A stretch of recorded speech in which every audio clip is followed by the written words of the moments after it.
I hate robbing banks.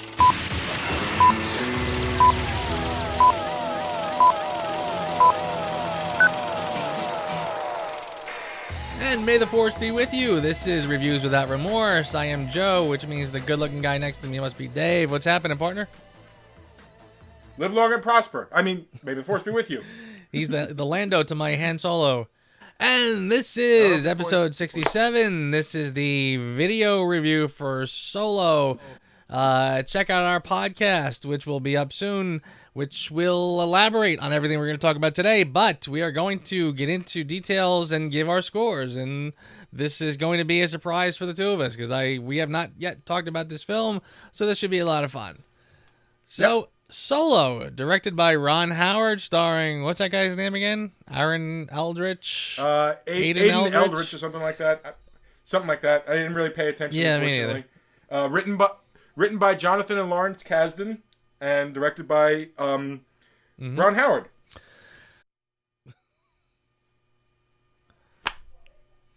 I liked it.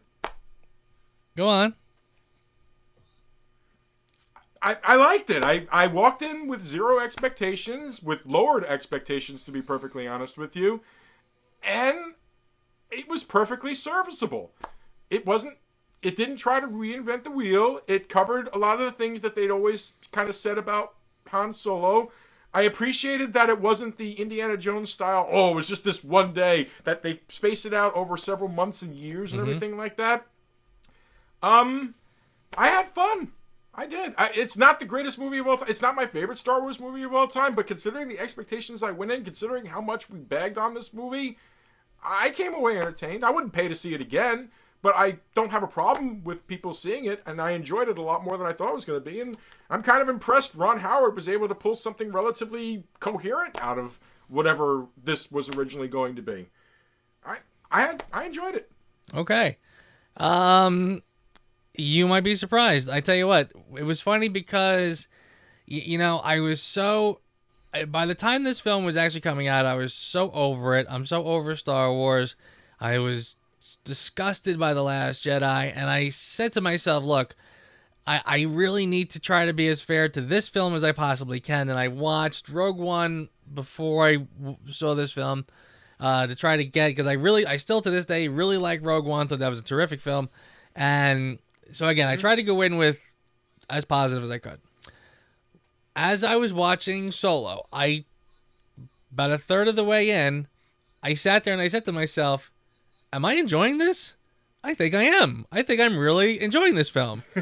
And I tell you what, it really got me. And now I cannot speak to all the behind the scenes stuff. I can't even begin to suggest that, well, it's good because of this person and it could have been better if it wasn't for that person. I don't even know what creative hands were doing what, when, how. So again, I'm just talking to the final product, but I tell you what, I enjoyed the hell out of this film. I was genuinely shocked. And when you said I have no interest in seeing it again, I'd see it again. I would actually I would buy this and put this right next to Rogue One on my shelf. And I mean, and honestly, I still say to myself, I say, I so wish The Last Jedi just didn't exist, because I really feel like if it was just a matter of, I mean, frankly, just the episode films in general, if it was just Rogue One and this, I think I'd probably like this one even more, frankly, because again, I really felt that there's sort of.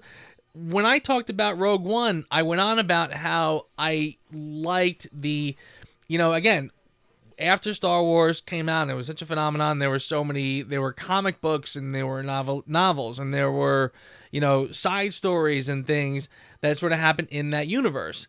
And I've always been a proponent of the idea that Star Wars is a whole universe that you can play in, and, there are other stories that can be told within this universe. So Rogue One, I thought, was a home run, and this one I think is pretty close, frankly. I was very surprised at how much I liked the Han Solo character in this. I don't know if I would say he was exactly like the Han Solo I know, but if he was, that probably wouldn't be the point. I thought the Lando guy was great. I thought all the supporting cast worked.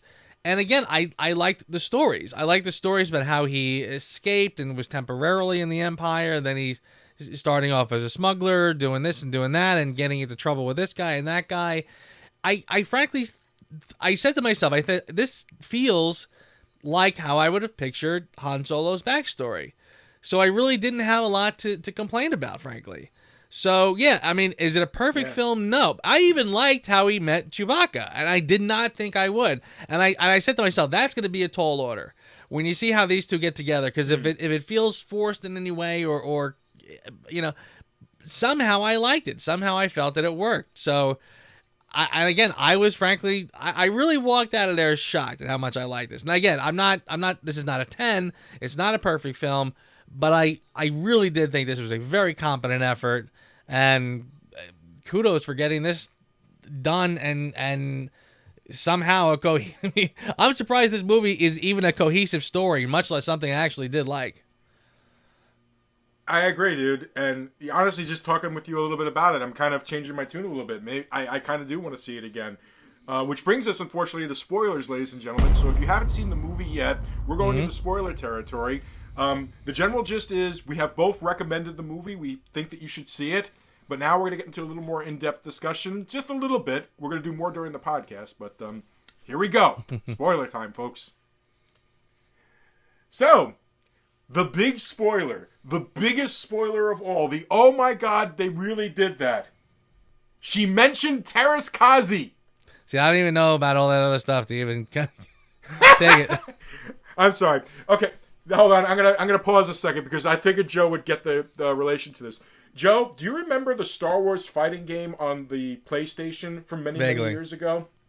It was called Masters of Terrace Kazi.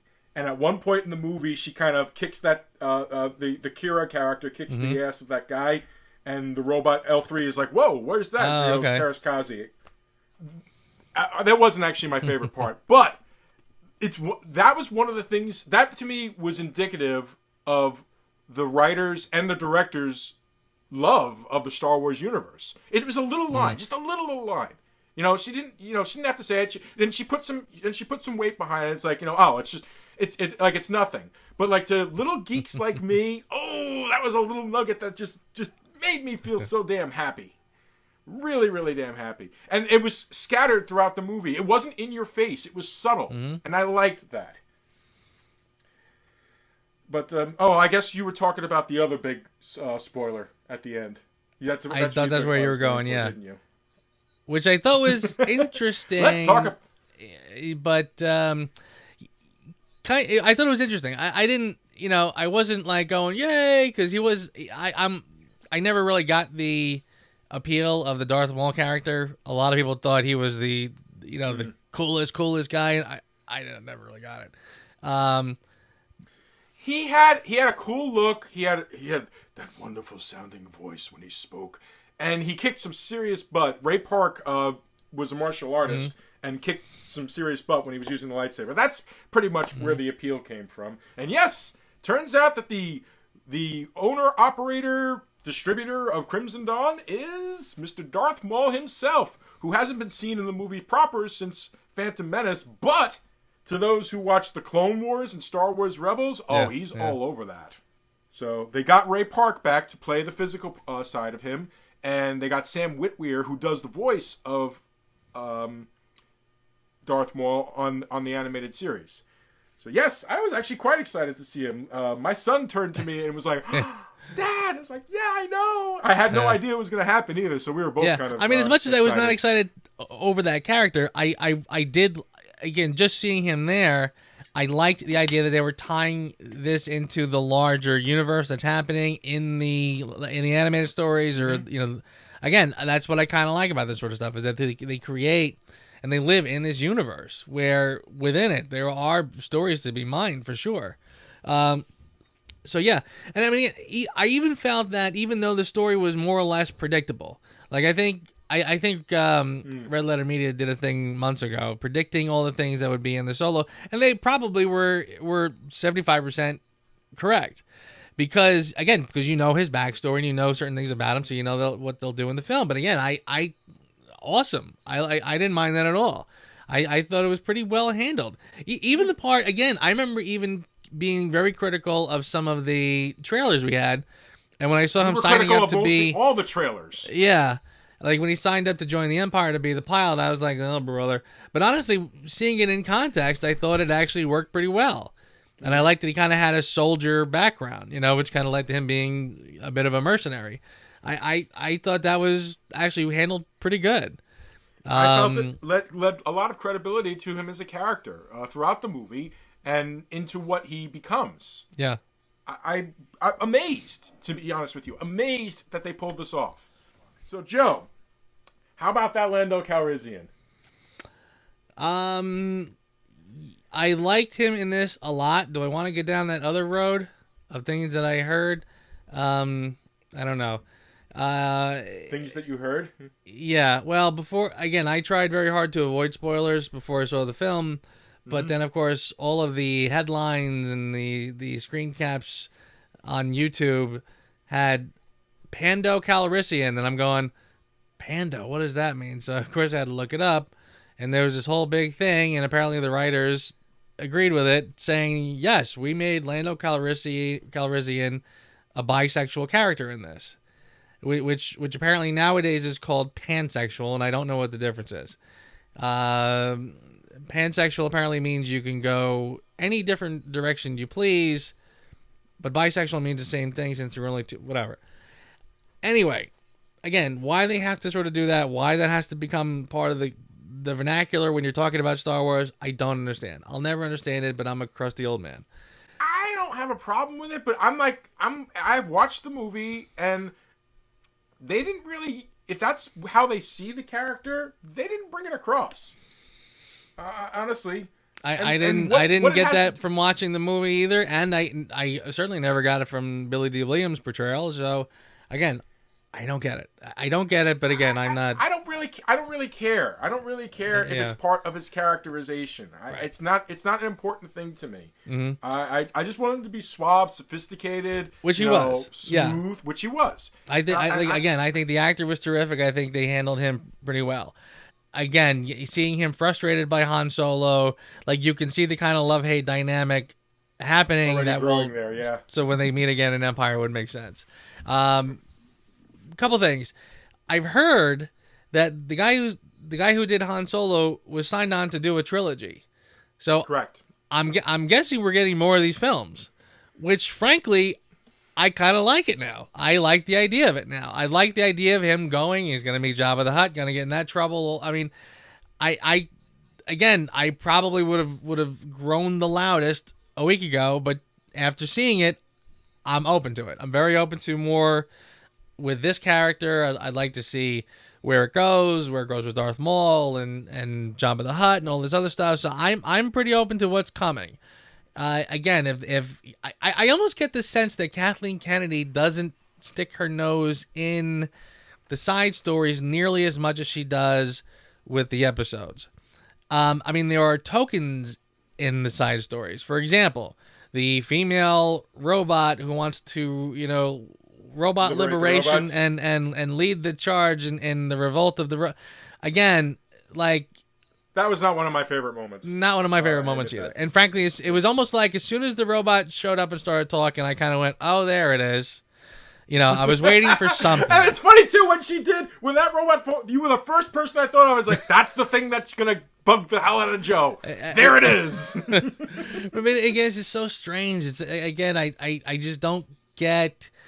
Again, they're robots, for God's sakes, and I get that they're robots with personalities, but why would you build a robot with a personality that says victory to all robots and I'm going to set all the other robots free? You would think that we wouldn't invent that, but again, so again, it's the writers injecting something into the story just to sort of say, look, girl power or something or other. And again, I got no problem with it if the context works. I don't necessarily know if it was girl power or... Because, you know what? To me, it was... They were shortcutting the character. They were trying to find a way to give the character a personality in a short period of time. So, we're in spoilers, so we can talk. So that when the character dies, you're supposed to feel a level of sympathy. Mm-hmm. I honestly didn't feel much sympathy when the character died because that shortcutting was so damn blatant. It was completely took me out of the character. But Donald Glover sold the hell out of the fact that he's feeling a damn loss when that robot was gone. That was the only reason it worked. Yeah. Not because of, liberate the robots or whatever the hell. Right. You don't need to shortcut a character. Honestly, I felt like it was more compelling when she was talking with Kira and mentioning how, oh, yes, Lando's got a thing for me. Thinking so highly of herself that Lando's got a thing for her. I would have preferred exploring that angle than the robot rebellion. That was where, at least it was getting funny. Like, you're right. There was there was a weirdness that was starting to happen, which was a little funnier than the other stuff. Yeah, I agree with that. The character wasn't a total loss. I mean, again, it feels like every Star Wars movie needs a token robot. And, you know what I mean? And I kind of feel like, okay, by comparison, this one was a little, I don't know. It's hard to, like you said, a little shallow and a little one-dimensional. A little much one-dimensional. With enough funny parts that made you kind of go, okay. That's it. Overall, I'm very impressed with the film. And I'm very surprised that I am very impressed with this film. But I have to be honest and say they got me. They got me too, and I've been the biggest naysayer of it since the beginning, as it's been known. I'm sure as we get into it a little bit more during the podcast.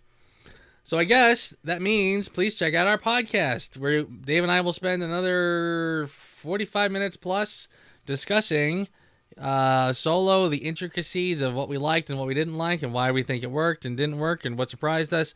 And we're going to try a new segment this week, by the way, where it's 6 months since our last top 10 for last year, and it's 6 months until the next top 10. So Dave and I decided to sort of revisit 2017, pick out 3 films each that we think, had we caught them in time, might have actually ended up on our top 10s. So between us, we got 6 films we're going to very briefly touch on that we think you should check out. So look for the podcast, ladies and gentlemen. That's it for now. Sir. Thank you, sir. Another good one, and we will see you next time.